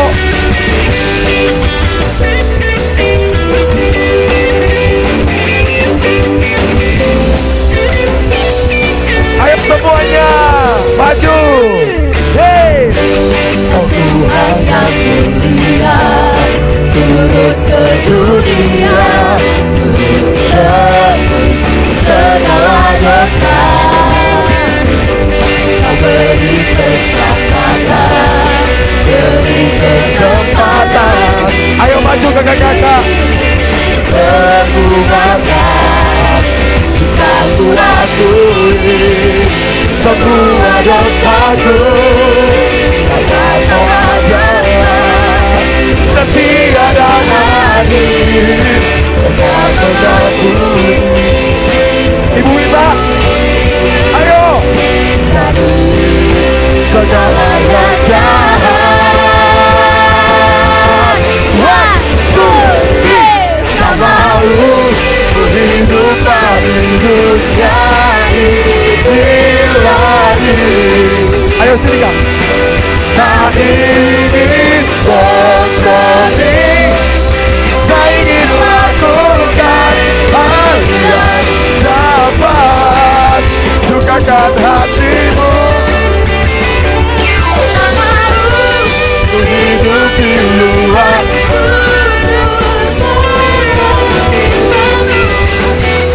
Yang telah bebaskanku, Yesus kebenaranku adalah pilihanku.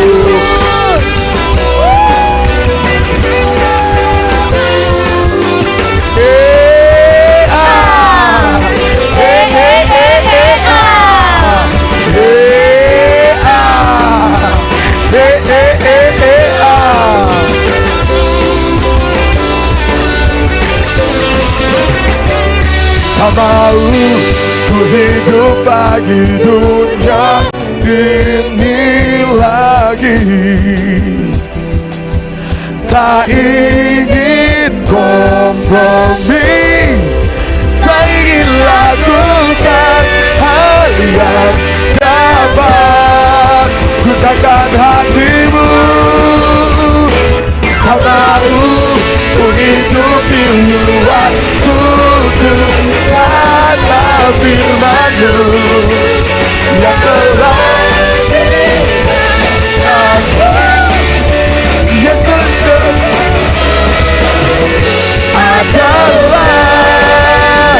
adalah pilihanku.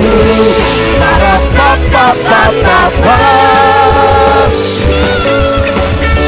para papa para